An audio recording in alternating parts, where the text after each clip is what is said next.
কান চলচ্চিত্র উৎসবের লাল গালিচায় তারকাদের রূপের দ্যুতি দেখতে মুখিয়ে থাকে পুরো বিশ্ব। কিন্তু এই চাকচিক্যের পেছনে ক্যামেরার লেন্সে চোখ রেখে যারা দিন রাত লড়াই করেন তাদের জীবন কেমন?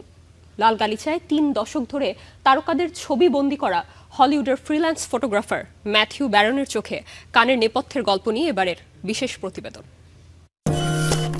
Are you ready to connect to a perfect journey with Turkish Airlines? To connect to a journey that's perfect because of you.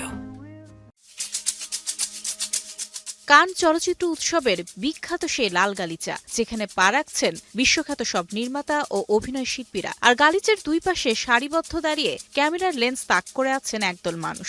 লক্ষ্য একটাই, তারকাদের সাথে চোখের নিখুঁত মিলন বা পারফেক্ট আই কন্ট্যাক্ট। হলিউডের ফ্রিল্যান্স ফটোগ্রাফার ম্যাথিউ ব্যারন 2005 সাল থেকে কানের এই চিরচেনা রূপ দেখে আসছেন তিনি। প্রথম দিকে পেছনের সারিতে জায়গা পেলেও নিজের কাজের জাদুতে আজ তিনি দখল করেছেন লাল গালিচার একদম প্রথম সারির রাজকীয় আসন। এক হাতে ভারী ক্যামেরা ব্যালেন্স করে অন্য হাত দিয়ে ইশারা করার এক অদ্ভুত কৌশল আছে তার।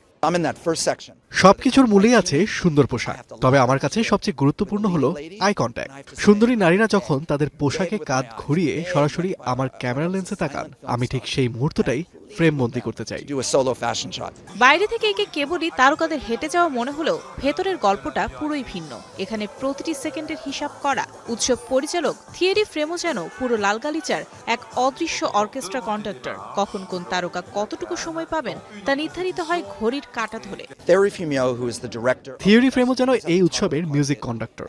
লাল গালিচার সিঁড়িতে থাকা নির্দিষ্ট লোকজন তারকাদের সব গতি ঠিক করে দেয়, এমনকি কোথায় কিভাবে পোজ দিতে হবে সেটাও, কারণ সবকিছু টেলিভিশনে লাইভ সম্প্রচার করা হয়। এক সিনেমার প্রিমিয়ার ঠিক সময় শুরু না হলে পরেরটার স্কেডিউল ভেস্তে যাবে, তাই এটা আসলে একটা পরিকল্পিত বিশৃঙ্খলা। সময়ের এই টানাপোড়েনে অনেক সময় কাঙ্ক্ষিত সোলো শট হাতছাড়া হয়ে যায়, যেমনটা এবার ঘটেছিল অভিনেত্রী কেট ব্ল্যানচেটের ক্ষেত্রে। কেটকে একটা সোলো শটের জন্য ইশারা করেও ব্যর্থ হন ব্যারন, অথচ 25 গজ দূরে গিয়ে ঠিকই অন্য ফটোগ্রাফারদের পোজ দেন এই তারকা। ব্যারন জানান, কাঙ্ক্ষিত শট পেলে যেমন স্বর্গীয় আনন্দ হয়, তেমনি না পেলে মন খারাপ করে বাড়ি ফিরে যেতে ইচ্ছে করে। তবে গ্ল্যামারের এই দুনিয়ায় কড়া কিছু বাস্তবতার মুখোমুখিও হতে হয় তাদের। 12 দিনের এই উৎসবে দিনে প্রায় 3 বার করে পড়তে হয় একই টাক্সিডো বা স্যুট। গরমে আর খাটুনিতে নাভিশ্বাস ওঠার জোগাড়। এর চেয়েও বড় কষ্ট, অনেকেই ঢালাওভাবে তাদের পাপারাজ্জি বলে গালি দেয়, অথচ তারা আমন্ত্রিত হয়ে আসেন তারকাদের কাজকে বিশ্বের দরবারে তুলে ধরতে।